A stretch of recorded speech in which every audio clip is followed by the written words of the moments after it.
Geralmente, quando alguma pessoa comenta alguma coisa nos canais que eu tenho, eu sempre trago alguma reflexão para a palestra que eu faço.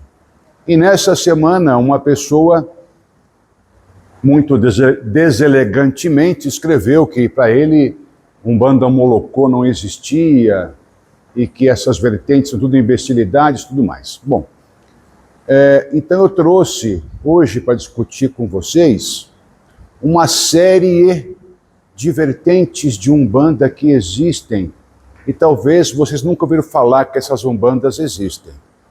Mas é importante eu trazer isso para um conhecimento não só dos membros do terreiro, para que tenham esse conhecimento, mas também para o público em geral que depois vai assistir a esse vídeo que ficará disponível no nosso canal.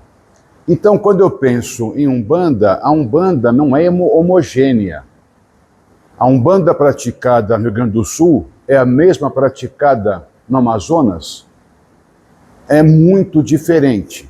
Assim como a Umbanda praticada em São Paulo tem muitas diferenças da Umbanda do Rio de Janeiro, estados vizinhos. Mesmo assim, há muitas diferenças, porque acabam diferenças regionais acabando influenciando a forma como a Umbanda vai se desenvolver, a entidade vai se comportar. Por exemplo, no Nordeste, o Preto Velho não se comporta como se comporta no Sudeste.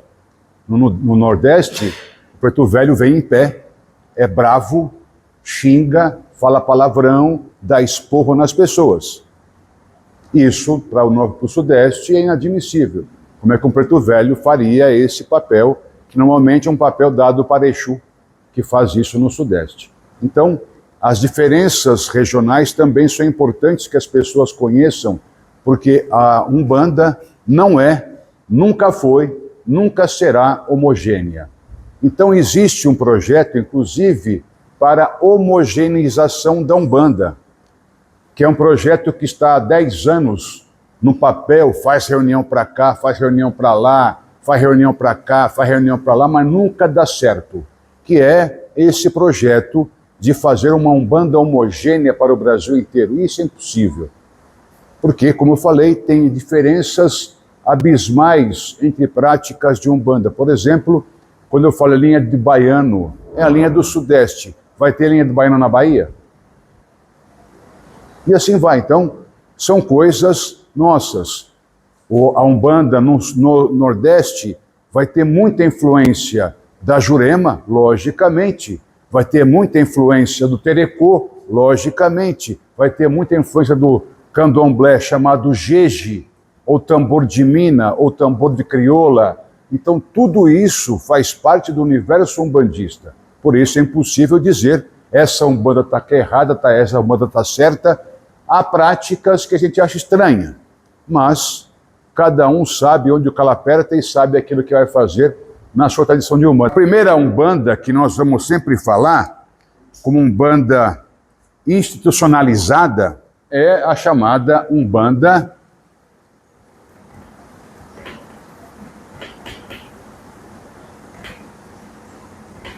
Branca e Demanda.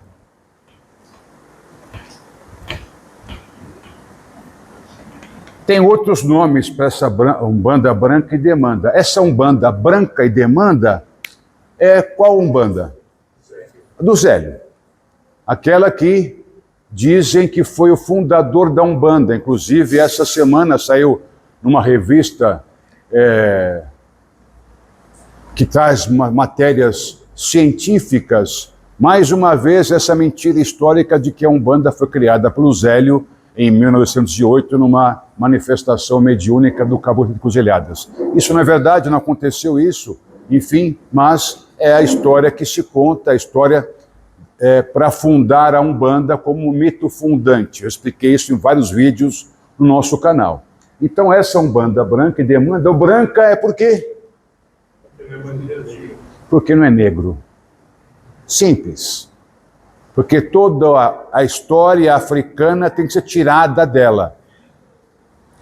O Demanda, porque vocês vão ver na história da Umbanda, existe um medo que se pela de feitiço. O macumbeiro no início do século XIX, do século XX, ele tem um medo tremendo de feitiço.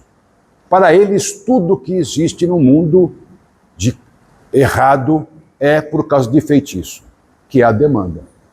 Então, essa Umbanda branca é para enfrentar as demandas que são enviadas contra esse núcleo de Umbanda formada pelas pessoas próximas ao Zélio. Então, essa Umbanda branca e demanda tem outros nomes também. Espiritismo de Umbanda, porque era essa a ideia do Zélio, de fazer uma prática espírita. Só lembrando a vocês todos, tem que ser um mantra para quem vem a esse terreiro. Nós não somos espíritas. Então, esse aqui é um mantra do terreiro e para quem vem a esse terreiro. Nós temos posições diametralmente opostas a todo pensamento espírita, todo. Não há nada para nós no espiritismo que sirva para nós. Nada, em absoluto, de jeito nenhum, de forma nenhuma. Para ficar bem claro. Então, quem tem pensamentos espíritas precisa se desvencilhar deles para entender a nossa prática, que não tem nada de espírita. Ah, mas incorpora espírito, e daí? São coisas completamente diferentes. O espiritismo é uma filosofia, um modo de vida, segundo eles contam para eles mesmos. É isso que é o espiritismo. É o que nós não praticamos aqui. Bem diferente, porque a ideia é de Jesus de Nazaré. A ideia é que Jesus vai voltar e que somente eles têm o dom de reconhecê-lo e trazer a mensagem verdadeira para toda a humanidade. Enfim, não é a nossa praia. Também tem outro nome, Alabanda, que é o primeiro nome que essa Umbanda tem, que eu já expliquei também em vídeos, é a banda de Alá. Por quê? O primeiro, o segundo, a terceira manifestação espiritual que Zélio tem é de Orixá Malê. Orixá Malê vem de Malê. Malê quer dizer, vem da palavra Imalê, que é a palavra Yorubá para muçulmano. Então, Orixá Malê era um malaio, segundo o próprio Zélio conta, em gravações que estão disponíveis no site da Tenda Nossa Senhora da Piedade. Está lá todas as fitas que foram gravadas, que estão no site para a pessoa ouvir as entrevistas que Zélio dava para várias pessoas. Ele conta como foi a incorporação do Orixá Malê, quando ele surgiu, e disse que aquilo que eles praticavam deveria se chamar Alabanda. Alabanda seria a banda de Alá. Nessa época, a banda era a banda mesmo, o lado. Não tinha a compreensão da palavra Umbanda como cura, porque a palavra Umbanda quer dizer cura. Essa compreensão não existia em todas as pessoas ainda. Isso só vai acontecer no Congresso de 41. A Umbanda surgiria em 1908, em 41 tem um congresso. É só nesse congresso que a palavra Umbanda começa a ser utilizada como algo relativo à cura. Também é chamada de Umbanda de Mesa Branca, Umbanda de Cáritas, Umbanda do Caboclo de Cruzilhadas. Esses nomes são dados a ela, e a história está para todo mundo ver, site, livro, todo mundo vai contar essa história 1 milhão de vezes. Até 70 você não vai encontrar uma linha de jornal que fale que Zélio faça isso. Nenhuma. Ele participa de eventos, ele vai em congressos, mas ninguém o saúda como fundador da Umbanda. A saudação que dão a ele é o médium mais velho presente. É a forma que eles se referem a ele, e só. Só em 70, uma matéria que é feita por uma jornalista, que sei o nome dela agora, que fala que ele criou a Umbanda e isso é comprado por muitas pessoas e começam a vender esse peixe.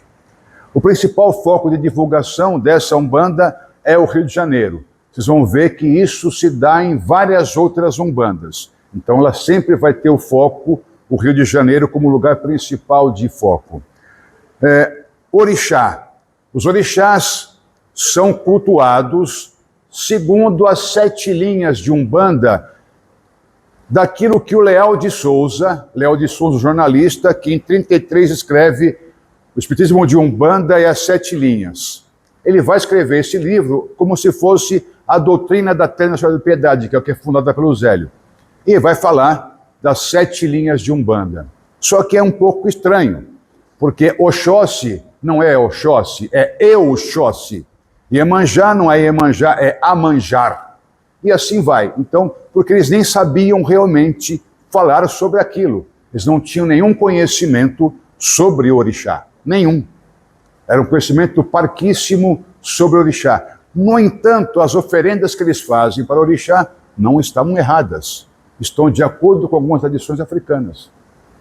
Então eles tinham contato com alguma coisa ligada ao orixá, sabiam sobre isso, mas como se sabe, eu tenho que tirar isso da ideia africana. E isso foi acontecendo ao longo do tempo. Tirou-se o atabaque, os fios de contas, o uso de charuto, o uso de vela, depois voltou a ter isso, mas não como era na Umbanda generalizadamente falando, mas isso acabou não tendo, não tinha tabaque, não tinha canção cantada com atabaque, só com a palma da mão, incorporava numa mesa e assim por diante. Como eu falei, para eles tem as 7 linhas, que isso vai ser tradicional para várias umbandas, mesmo que haja 9 orixás ou 10 orixás, vai falar em 7 linhas. É estranho isso, mas acontece. Sempre. Os livros que vou ser a doutrina dessa tenda nacional da piedade, ou a Umbanda Branca e Demanda, são os livros espíritas, que são os 5 livros espíritas principais. Livro dos Espíritos, Livro dos Médiuns, Evangelho segundo o Espiritismo, ajuda aí com os demais 5. Céu, Inferno e Gênesis. Então esses são os 5 livros doutrinários dessa linha de Umbanda, que muitos querem insistir que é a fundacional. É a primeira que existe, é a fundacional. Em seguida, nós temos a Umbanda kardecista, que também existe. Você vai encontrar essa prática umbandista aonde? Em centros kardecistas. Tem até um centro famoso em São Paulo, chamado Perseverança. Quem conhece o Perseverança, ou de nome? Então, nos conhece aqui o Perseverança. No fundinho tem uma macumba lá. Então, porque é a Umbanda kardecista. Na frente, esse de espírita. No fundo, vai ter uma macumbinha. Sempre, por quê? É a típica ação racista. Eu não posso mostrar que eu sou macumbeiro. Eu tenho que mostrar que eu sou espírita. Coisa de branco, não coisa de preto. É sempre isso. O racismo, ele é institucionalizado em todos os sentidos. E não se esqueçam, o espiritismo ele se baseia em doutrinas raciais. Se você pegar o Livro dos Espíritos e dos Médiuns, vai haver a colocação na Revista Espírita, ditada na França, fala que o negro é bruto e ignorante, que ele tem que evoluir para ser branco. Isso está escrito nos livros. Então é uma doutrina por si só racista. Continuando, também chamada de Escola da Vida, Umbanda Branca, Umbanda de Mesa Branca, e tem em seguida a Umbanda Mirim. Umbanda Mirim foi fundada por Benjamin Pereira. Esse Benjamin Pereira, ele era uma pessoa que frequentava a tenda do Zélio. E numa ocasião, o Orixá Malê incorporou, pegou o Benjamin Pereira nas costas, saiu correndo e se jogou no mar com ele. E aí trouxe ele de volta e falou, agora você vai fundar uma nova tenda de Umbanda. Ele fundou uma tenda de Umbanda e depois fundou um movimento umbandista separado que se chama hoje o Primado de Umbanda. Então nós temos a Primado de Umbanda ou Umbanda Mirim.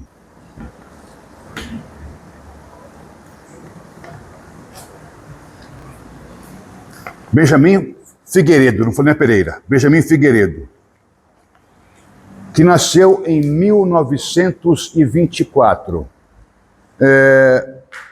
Também os focos de divulgação são no Rio de Janeiro, que é formada pela Tenda Espírita Mirim. Então o Caboclo Mirim é o que vai dar a forma como essa Umbanda vai se comportar. 7 encruzilhadas, o primeiro. Caboclo Mirim será do segundo. Ele vai dar uma forma de trabalho para essa Umbanda, diferentemente da Umbanda praticada com a doutrina estabelecida na Umbanda da Piedade, que era do Zélio. Então essa Umbanda vai ter um pouco diferente. E aí, aqui você vai encontrar o termo de pai de santo, sacerdote, dirigente. Aqui é comandante. Então vai ter uma série de nomes diferentes que vão ter aqui na Umbanda Mirim. E isso vai ser algo característico das semelhanças com o quartel. Assim como você vai encontrar as legiões, né? A falange, legião, essa é a formação militar dos romanos. E a mesma coisa você vai encontrar, porque várias figuras importantes da Umbanda, que divulgam a Umbanda, são militares. Um número gigantesco deles participam disso. Generais, capitães, majores, a relação de militares que participam das fundações de casas de Umbanda é gigantesca, bem como nas direções das federações de Umbanda. Então, logicamente, esse universo militar vai acabar influenciando a forma como a Umbanda também vai se estruturando. Por isso ela é muito mais doutrinada, fechadinha, porque ela também tem esse passado muito ligado à questão militar. Também segue as 7 linhas de Umbanda, só que são 9, como eu falei. Oxalá, Ogum, Oxóssi, Xangô, Baluayê, Iemanjá, Oxum, Iansã e Nanã. A entidade trabalha com Caboclo Preto Velho e Erê. Não havia trabalho para Exu e Pombagira, assim como também não havia na Umbanda Branca e Demanda. Hoje você vai encontrar terreiros de Umbanda Branca e Demanda que tem Exu e Pombagira. Por quê? Porque religião é mercado. Se religião é mercado, eu vou ter que ter atendimento de Exu e Pombagira no meu terreiro. Se não tiver, não vou ter pessoas que vão lá. Por isso que eu tenho até um vídeo no meu canal que chama Por que gira de Exu lota? É porque isso atrai as pessoas. Ninguém quer ir para a gira de caboclo, todo mundo quer ir na gira de Exu e Pombagira. Porque tem uma ideia idiota de achar que isso vai resolver o meu problema. Eu vou encontrar lá o pote de ouro, eu vou encontrar um emprego, eu vou encontrar a minha adorada amante, eu vou encontrar meu adorado amante, não de caso extraconjugal, a pessoa que vou amar para sempre, que vou encontrar minha alma gêmea. Então essa ideia que existe, que é do preto, que ficou muito forte para Exu e Pombagira, e desconsidera qualquer outra atividade de entidades que não sejam eles. Então, quando não havia Exu e Pombagira, por exemplo, como é que eu fazia? Porque essa figura só surge no Brasil quando chegam os Yorubás. Quando não tinha Yorubá, não tinha Exu no Brasil. Quem fazia o papel de Exu? Era o caboclo. E acabou. Então, as pessoas têm uma série falta de conhecimento sobre as entidades de Umbanda e que nós trabalhamos com elas. Nós desconhecemos até isso, coisa básica para sabermos.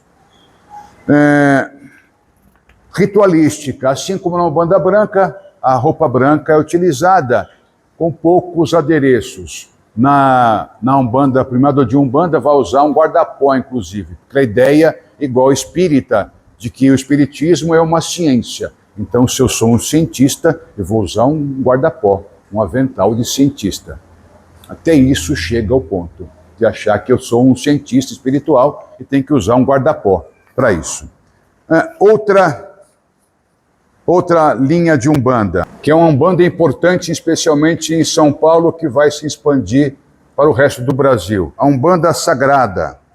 Essa Umbanda Sagrada, ela nasce em 1996, com o colégio que o Rubens Saraceni funda.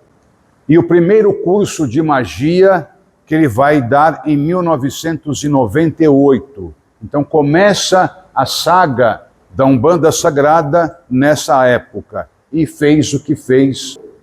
Então, todo aspecto que pudesse ser lembrado do orixá, nessa Umbanda Sagrada foi retirado. Tudo. Orixá se torna anjo. E isso está no trono. É o trono angélico. Trono, gente, é uma categoria da hierarquia angélica. Ele coloca os orixás como se estivesse na categoria angélica, misturando a tradição ocidental católica, apostólica romana, com tradições africanas que ele nem compreende. Então, você vai encontrar essas diferenças que existem nessa Umbanda Sagrada, são obras de pessoas, não são obras de espíritos que psicografam. Eu tenho que entender que a nossa mente, ela é muito criativa. Obrigado. Ela é muito criativa. E quem não sabe... Quem não sabe... E isso acontece sempre. Quem não sabe, inventa. Então eu vou inventando outras coisas, mas invento sempre com base no quê? Em alguma coisa que exista. Eu vou usar algo que exista como base, que é a falácia. Eu pego algo verdadeiro e transformo em algo mentiroso, é a falácia. Me baseando que eu estou fazendo algo verdadeiro, algo sério, e assim por diante. Então é a mesma coisa que aconteceu na Umbanda Sagrada. Além disso, muitas pessoas da Umbanda Sagrada hoje estão sendo iniciadas agora, neste momento, para Ifá. Com a morte do Rubens, ficaram sem Eranimbeira. Aí a mulher dele morre também. Acabou. Não tenho mais a quem me referir. O que estão fazendo? Indo para Ifá. Sem saber o que é Ifá. Só para ter uma referência para continuar a vida espiritual deles. Então isso é muito ruim, porque depõe até contra a prática que eu faço do culto de Ifá. O culto de Ifá não é brincadeira como se expõe por aí. A pessoa passa 3 dias numa casa de iniciação em Ifá, 3 dias, sexta-feira, sábado e domingo. Na segunda-feira abre uma página na internet, no Instagram, estão abertas as agenda para consultas. Do quê? De búzios. E assim vai. E normalmente o preço, eu sou babalau, tal, eu cobro um valor pelo meu jogo. Eu falei assim, eu estou cobrando barato. Porque a média é R$500. Que eu vou lá olhar o perfil dessas pessoas. É 500 pau. Qual é o conhecimento dessa pessoa sobre búzios? Enfim, essa Umbanda também vai inventar orixás, dizendo, o Rubens fala, isso textualmente escreve e fala isso, e dá entrevistas isso, que o preto, o africano, não sabe o orixá, não conhece o orixá. E ele, branco, resgatou o Logunã, que é um orixá da Umbanda Sagrada. Resgatou o Oiá-Tempo e outros resgates malucos que estão tendo na cabeça dele, ou do espírito que fala com ele, que parece escrever alguma coisa, tirando completamente a ideia de orixá e urubá, colocando essas maluquices dele. E olhando o orixá sempre como anjo. Umbanda dos 7 raios. Alguém conhece essa Umbanda? Não se esqueçam, como falei outras vezes em alguns vídeos, a Umbanda ela vai ser muito influenciada pelos movimentos neo-espiritualistas do século XX. Alguns terreiros de Umbanda vão usar como material doutrinário os livros da comunhão esotérica do pensamento, do círculo esotérico da comunhão do pensamento, que se baseia os seus ensinamentos na teosofia de Blavatsky, que é uma outra maluquice. Recomendo o livro do René Guénon, Teosofia, uma pseudo-religião, para que leiam esse livro do René Guénon, Teosofia, pseudo-religião. E aí se baseia na teosofia de Helena Blavatsky. Esses terreiros usavam esses livretos. Alguém conhece aqui a Amor, que é a antiga mística de Rosa Cruz? Quem é membro, quem já foi membro, conhece, você recebe semanalmente uma apostila. Vem 4 no mês, porque é uma para cada semana, que você vai estudar um assunto e vai ter uma prática sempre no final da apostila para você fazer. O ciclo da Coluna do Pensamento fazia a mesma coisa. Ela mandava para cada dos membros 4 revistas, uma para cada semana, para você estudar e fazer uma prática. E toda a doutrina dele, quer dizer, do ciclo esotérico do pensamento, era com base na doutrina teosófica.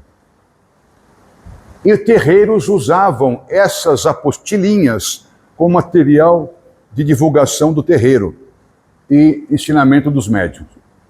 Então, tudo aquilo que você vai ouvir da maluquice da teosofia, você vai encontrar no terreiro de Umbanda. Mesmo pensamento das raças, e aqui as 7 raios. 7 raios é a ideia dos mestres ascensionados. Então, os 7 raios, olha como é que eu consigo encontrar analogia entre macumba e mestre ascensionado. Quem não sabe, inventa.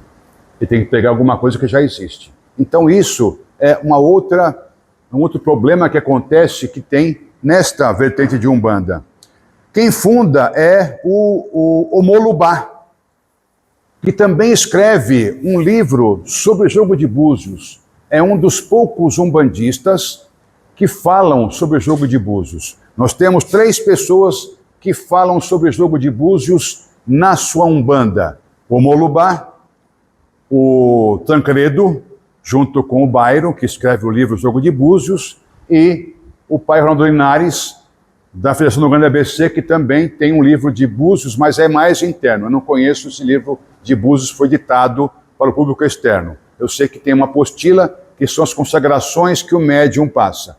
Cada consagração que ele passa, ele consagra um búzio, até formar 16 búzios. Aí depois ele vai jogar com esses búzios. Aí tem todo um método oracular para fazer isso. O Molubá também tem a mesma coisa.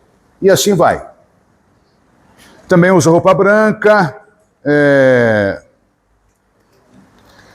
Vertente possui os seguintes livros periódicos como fonte doutrinária: ABC da Umbanda, Almas e Orixás da Umbanda, Cadernos de Umbanda, Fundamentos de Umbanda, e assim vai. Tem vários livros que o Molubá escreveu. Quem quiser se inscrever na internet o Molubá, vai sair a biografia dele e um monte de coisa relativo a ele. Umbanda esotérica ou Umbanda iniciática. Também essa Umbanda é um problema sério, em especial para nós que seguimos a Umbanda Omolocô, porque a pessoa que faz a divulgação do trabalho dessa Umbanda, ele é inimigo declarado do Tancredo. Ele vai escrever inúmeros artigos contra o Tancredo, inúmeros, dizendo que é uma pessoa que se acha, dizendo que é uma pessoa que pensa que somente ele sabe de Umbanda e que há outras pessoas melhores do que ele e que falam muito melhor sobre Umbanda do que ele fala. Ele vai escrever vários e vários artigos metendo o cacete no Tancredo. Mas o que o Mata e Silva faz? Assim como eu falei em outras Umbandas, ele vai utilizar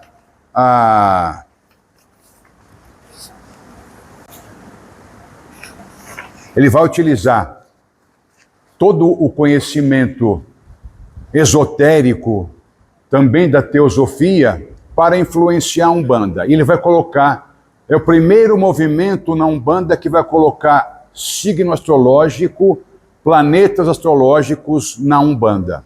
E aí é quando eu torno o orixá signo. Eu nasci no dia 16 de agosto, sou de Leão, meu planeta é Marte e meu signo e meu orixá é Ogum. Porque Leão, Marte, só pode ser Ogum. E assim vai. Então eu vou fazendo associações entre as coisas. Eu vou pegar os símbolos astrológicos que fazem parte do ocultismo ocidental. É só você procurar também isso na internet. Você vai ver os diversos símbolos que existem. Eles pegam os símbolos astrológicos e vão modificando e coloca, não vai ter um congá assim com imagens, mas sim com símbolos, que são os símbolos relativos aos orixás na ideia deles já misturado com a prática já esotérica ao extremo. E nós temos aqui pessoas que foram sacerdotes dessa corrente, que além de ser chamada de umbanda esotérica ou iniciática, umbanda de Guiné, você não precisa falar. Raiz de Guiné. Raiz de Guiné também que ele fala, porque é o caboclo da Guiné, que vai incorporar também, que vai trazer informação. Então vejam, sempre um caboclo. Nesse caso aqui, já não é mais um caboclo, vai ser o mestre Semi, da Umbanda Sagrada. Mas nessa Umbanda também é um caboclo que vai dar o caminho para isso. Por quê? Sempre o caboclo, porque é o nacionalismo brasileiro. Quando no século XX, nós temos que ter um herói nacional. O herói nacional torna-se o caboclo. Então, é a imagem do caboclo que tem que passar como algo importante para as pessoas. Umbanda Guaraciana.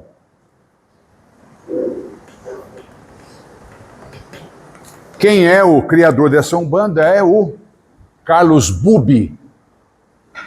Nos anos 70, ele cria essa vertente de Umbanda, se baseia muito na prática da Umbanda popular, que não tem uma definição. É uma Umbanda popular aquela que você vê, mistura tudo no mesmo lugar e acabou, beleza, e está tudo bem. Então essa Umbanda popular também, ela vem disso. Só que o pai Bubi, ele é uma pessoa envolvida no mundo da arte.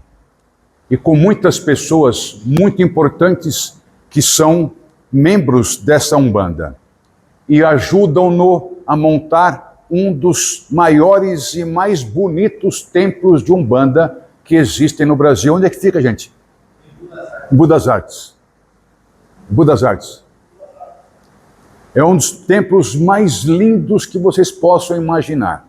Um negócio fora do comum, de maravilha, numa área preservada, de ambiente de Mata Atlântica, um lugar espetacular. Quem quiser puder ir visitar, lá é aberto a visitação, vá, que vale a pena a visita. Um lugar muito bonito. Só que a doutrina que ele vai desenvolver, ele vai imitar os orixás do candomblé. 16 orixás, nessa Umbanda Guaraciana, mais as entidades.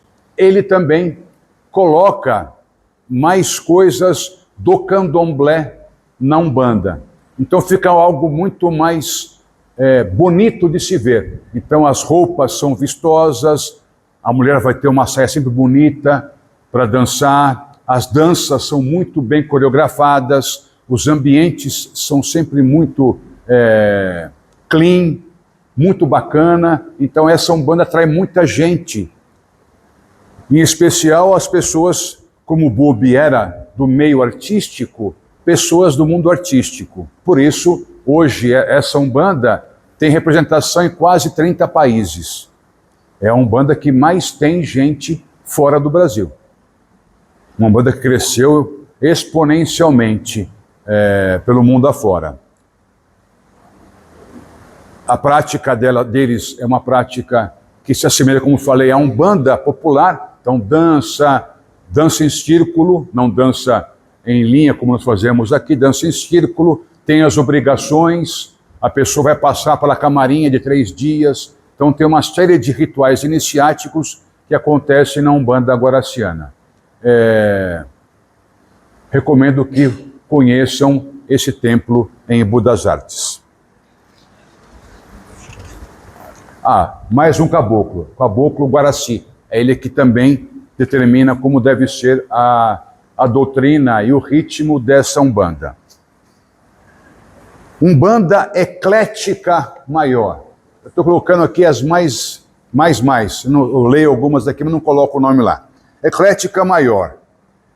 Foi fundada por tal de Oceano de Sá, em 1946. Também é focada no Rio de Janeiro. Os orixás são das 7 linhas, muito sincretismo com os santos católicos, aliás, todas que foi até agora são. Nenhuma Umbanda aqui não pratica o sincretismo católico, nenhuma. Todas as Umbandas que nós temos praticam o sincretismo afrocatólico. Então, quando alguém aqui que é muito comum, até quem está me assistindo depois, me escreve, fala, Babá, eu não consigo encontrar um terreiro de Umbanda que não tenha sincretismo. Eu falo para ele, não procure. O único que eu saiba é esse. Porque foi uma escolha minha não ter isso. Mas você não vai encontrar terreiro de Umbanda que não seja sincrético. A não ser pessoas agora que estejam montando terreiros agora e acharam por bem não ter mais essa ideia sincrética. Mas você não vai encontrar. Primeira coisa que você vê no terreiro de Umbanda é um Oxalá desse tamanho, que é o Jesus Cristo com os braços abertos. E se você não encontrar isso, não é terreiro de Umbanda. Você ouve dizer isso. Se não tem o Oxalá recepcionando as pessoas, é porque não é terreiro de Umbanda. E Oxalá, aquele Jesus bonitão, né? Sorridente com os braços abertos. E é Oxalá. Oxalá é um preto, bem preto, que é uma figura importantíssima do panteão iorubá. Como é que eu vou falar que ele é um Jesus? Não dá. Então, para mim não dá. Mas há pessoas que entendem que isso dá. E eu não vou condenar isso. O sincretismo faz parte da história da humanidade. Não há religião pura, gente. Não há religião pura. Toda religião descende de outra religião. Toda, sem exceção. E sempre vai haver ou sincretismo, ou amalgamento, ou algum tipo de hibridismo entre as práticas para formar uma nova. Sempre vai haver. Então não é uma novidade isso. Vai continuar acontecendo, mas não queiram procurar um terreiro de Umbanda que não seja sincrético. Raramente você vai encontrar, porque é uma prática da Umbanda o sincretismo. Você vai encontrar qualquer livro de Umbanda, vai falar Ogum é São Jorge, Oxóssi é São Sebastião, Xangô é São Jerônimo. Você vai encontrar qualquer livro de Umbanda essas trocas entre eles. E às vezes as pessoas acham, inclusive, que o orixá é o santo católico mesmo, não o preto. Mas é o santo católico que é o orixá. E os aspectos do santo católico são transferidos para o orixá. Então você pega, por exemplo, São Roque. São Roque na literatura hagiográfica, literatura sagrada, ele é o quê? E assim vai. Então, o aspecto do santo, ele contamina a visão do orixá. Mas, no entanto, o Molu é o orixá que eu vou chamar para curar. Sim. Porque se ele coloca a doença, ele também tira a doença. Só que não vai ser, meu pai, o Baluaiê, lá, todo circunspecto pedindo para isso.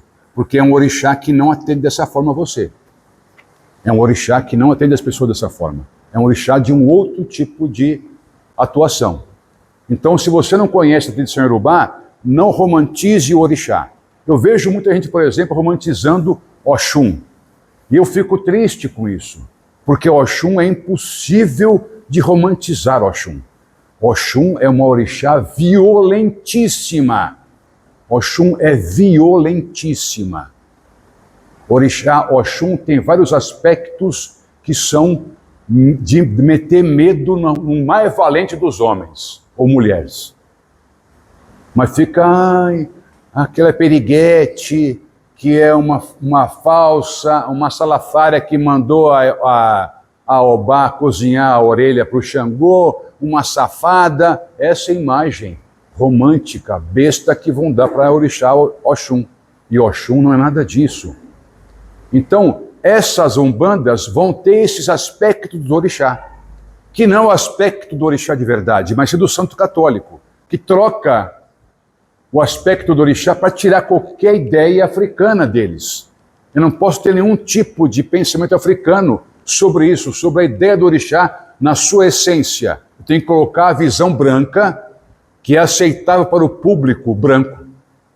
Porque o preto, ele entende isso, porque faz parte da sua própria cultura. O branco não aceita isso. Eu tenho que montar alguma coisa que seja aceito, palatável pelo público branco. Por isso a Umbanda, ela cresce cada vez mais entre pessoas brancas.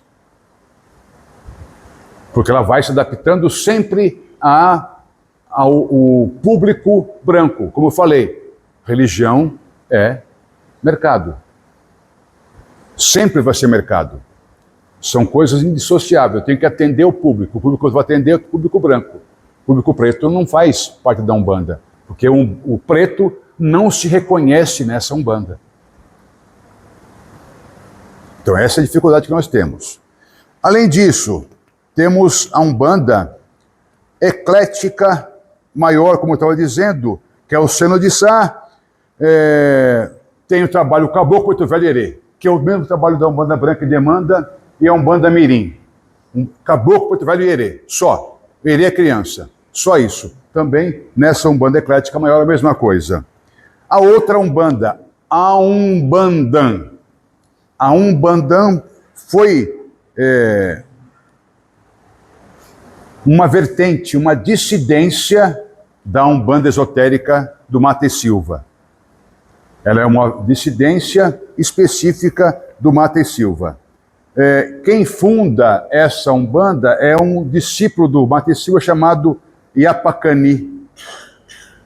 E aí vai se basear exclusivamente nos livros ocultistas de Saint-Yves d'Auveydre, que é um ocultista do século XVII ou XVIII francês, Papi, ou Papus, como as pessoas dizem, vai ter uma proximidade com algumas coisas de uma pretensa Kabbalah, ou Cabala, como se faz, só fazendo aqui uma observação que é importante dizer.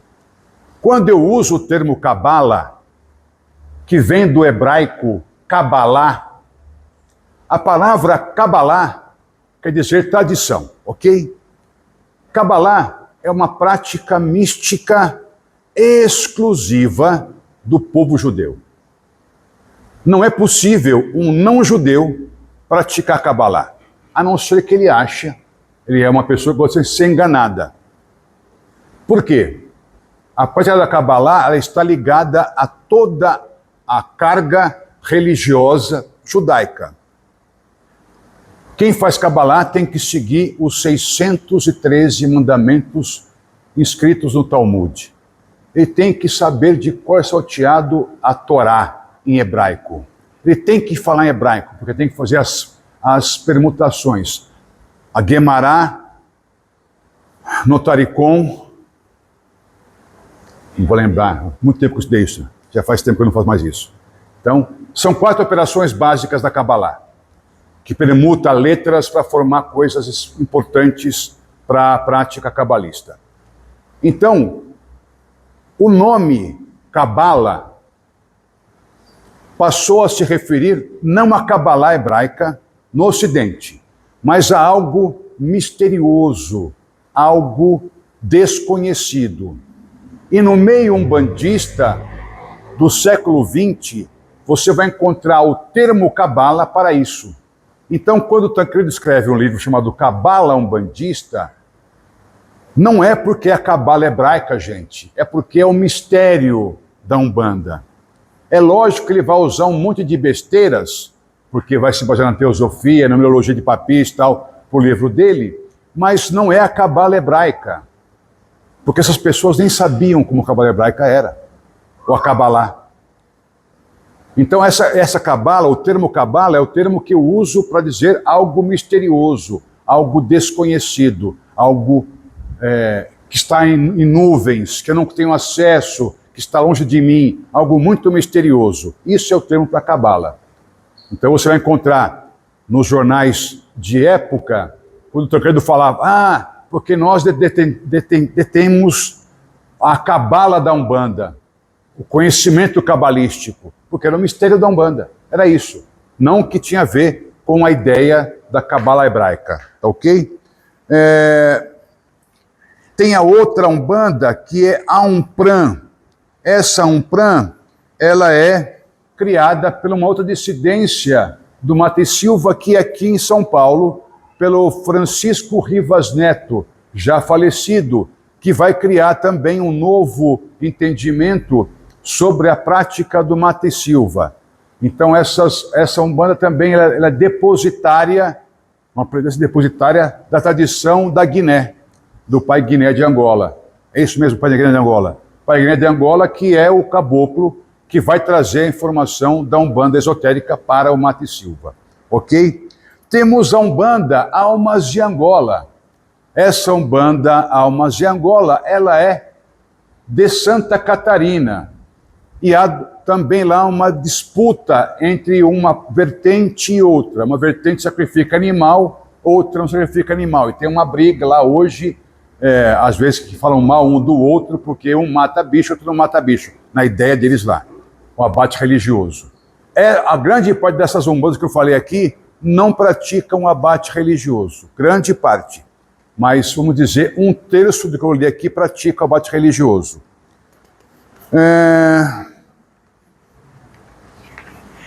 A Umbanda Molocô, eu não vou falar, porque tem vídeos inúmeros no canal que falam sobre isso. Essa Umbanda Molocô é um grande problema, porque há pessoas hoje que insistem em dizer que o Molocô não é Umbanda.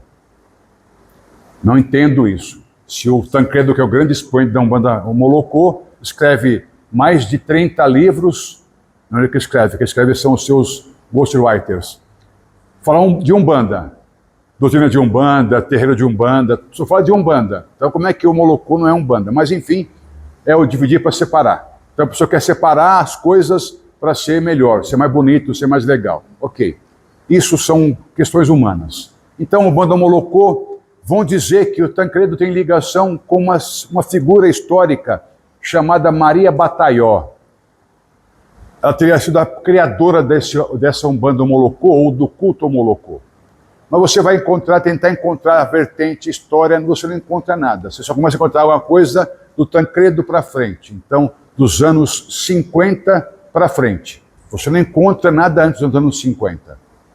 É quando o Tancredo fala de Umbanda Molocô, ele fala sobre o assunto e vem à tona a Umbanda Molocô. E a Umbanda Molocô, o que vocês já viram já como que é? Tem orixá, tem entidade. Como nós trabalhamos aqui nesse terreiro, é o trabalho da Umbanda Molocô. O uso da roupa branca é normal, só que pode usar saia colorida, não sei se é saia branca, a mulher, pode usar também roupa colorida, o homem também, não tem a obrigatoriedade de usar roupa branca, na Umbanda Molocô.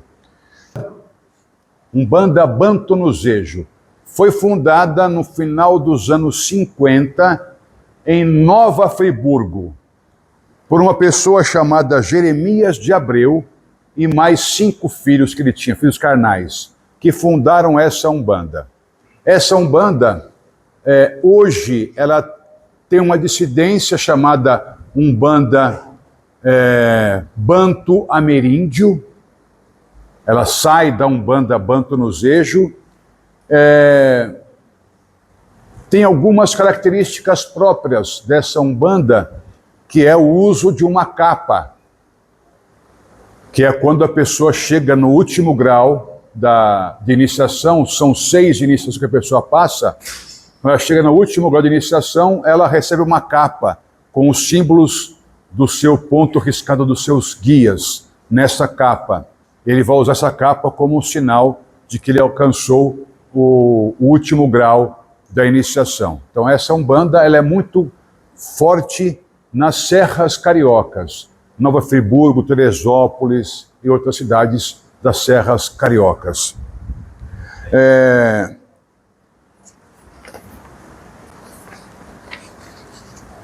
Ordem mística e espiritualista Agla Avide. Então eu vou colocar aqui porque essa aqui é importante, porque eu vou citar aqui uma coisa. Agla Avide.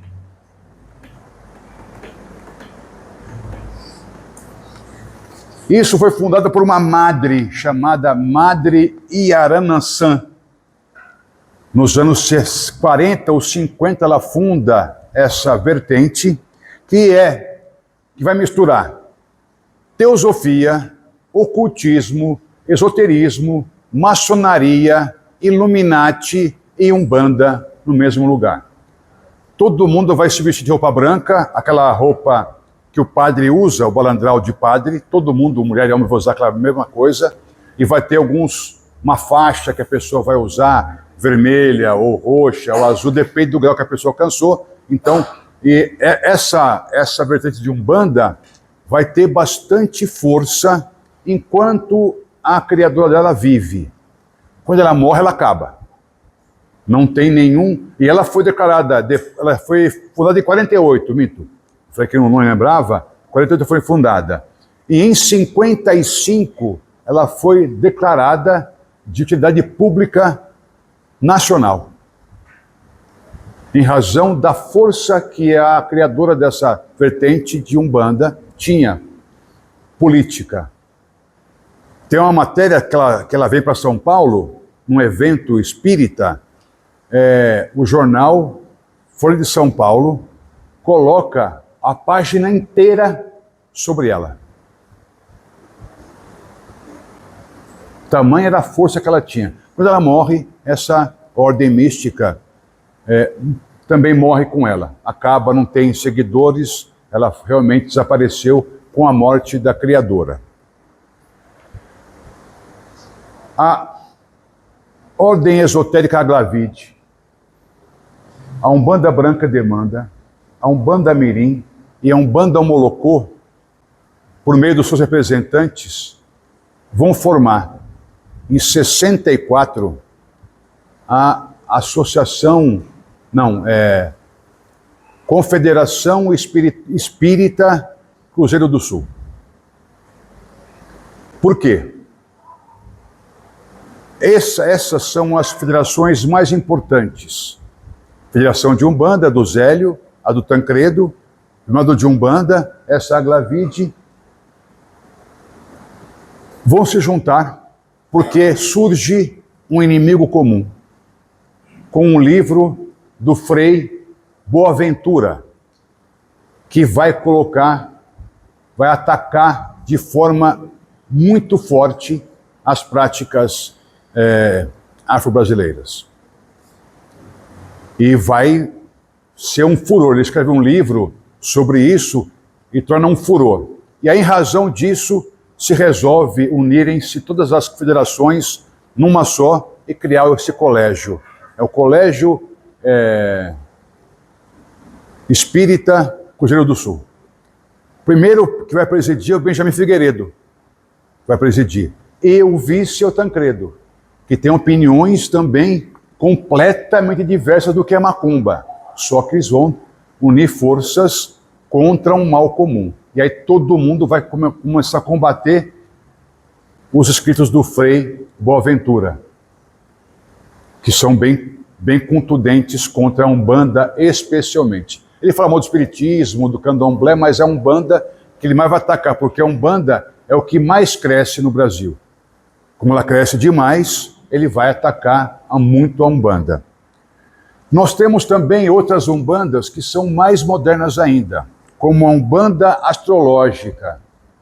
Essa Umbanda Astrológica nasceu em 2007, 2006, mais ou menos, por uma pessoa chamada Carlos Lima, que escreve um livro, Umbanda Astrológica, juntando tudo que eu falei aqui de esotérico, astrológico com orixá. Ele fez isso deslavadamente. Mas não só ele, porque ele vai se basear também num livro do Tancredo, que fala o horóscopo de Umbanda.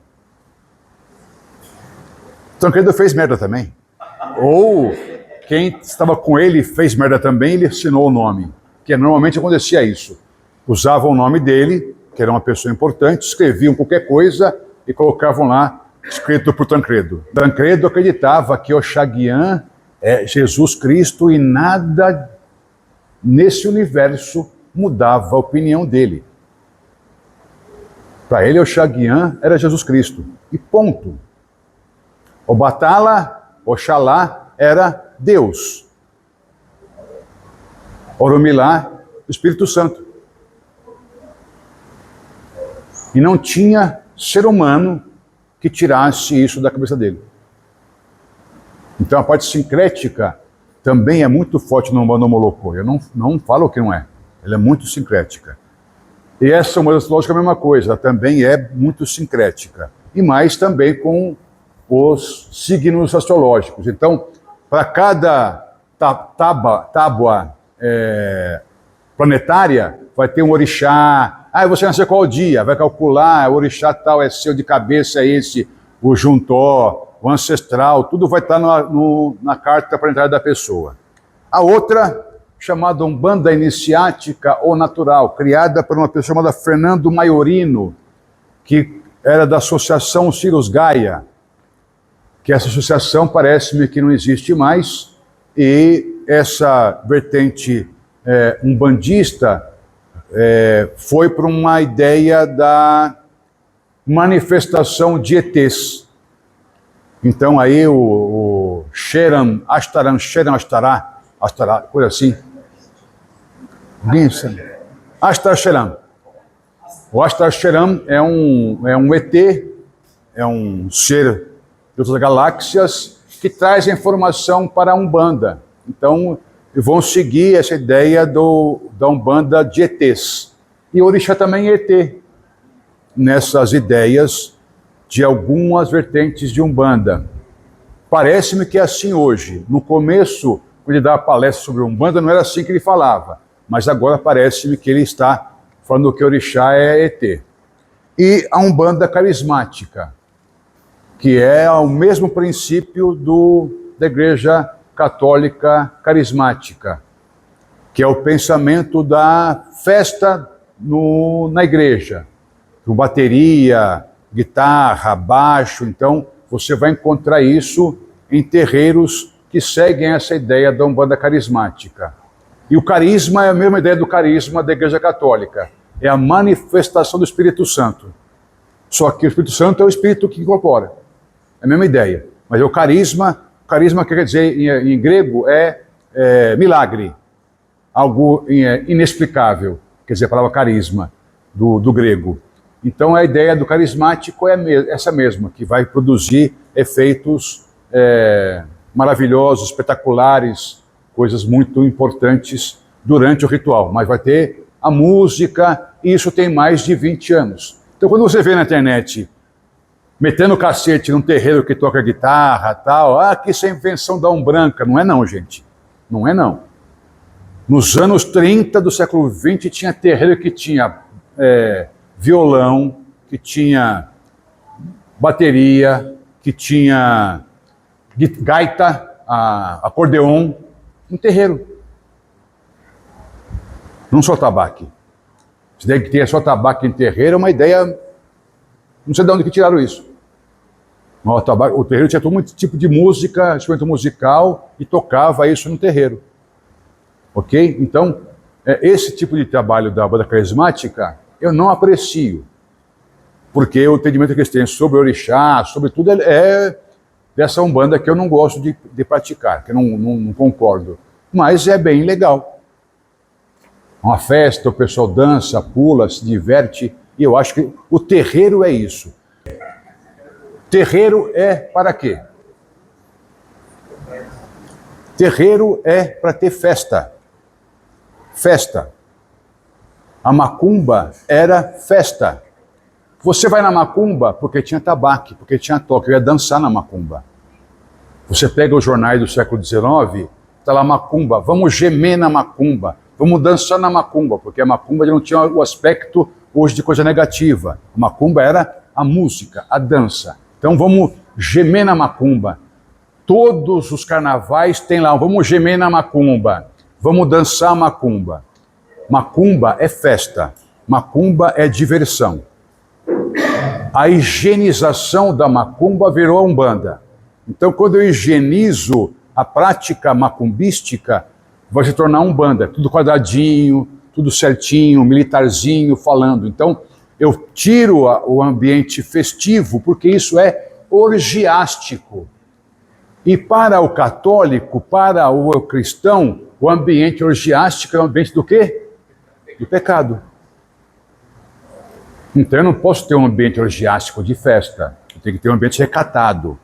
Não pode ter um ambiente de festa. Então, você vai ver terreiro que não pode ter criança no terreiro. Por quê? Porque grita. Faz bagunça. Não é lugar de terreiro, bagunça de criança. Não, não é porque tem força vai atacar a criança. Meu Deus do céu, se vai atacar a criança, não vai no terreiro. Que lugar horrível é esse? Lugar pesado. Então por que eu vou no terreiro então, se o lugar é pesado? Vou levar a criança. Meu filho está aqui, ó, tem 3 meses, está lá com a minha esposa. Tem 3 meses. No lugar dele, ele está aqui, junto comigo, junto com a minha mãe, com a minha mulher, e assim vai. Então, lógico, e vai ter axé. Os que vão no terreiro para ter axé. Então vejam, essa higienização, então vejam, o Comino e o Queiroz tiveram a ideia de fazer, acho que era um Banda Fest, se não me engano. Algo parecido com isso. Que era uma rave no terreiro dele, que é um espaço gigantesco. Que era o ambiente da macumba, só que sem corporação. Você vai lá e vai dançar. Vai ter música de macumba o tempo inteiro. Bateria, guitarra, baixo, música eletrônica, de macumba, e você vai dançar. Como acontece no Bar Templo. Quem conhece aqui o Bar Templo? Poxa, gente, precisa conhecer essas coisas boas de São Paulo. Visitem o Bar Templo. Bar Templo é um lugar que deve ser visitado. É um bar que toca música de macumba. Então, esse Bar Templo toca música de macumba o tempo inteiro.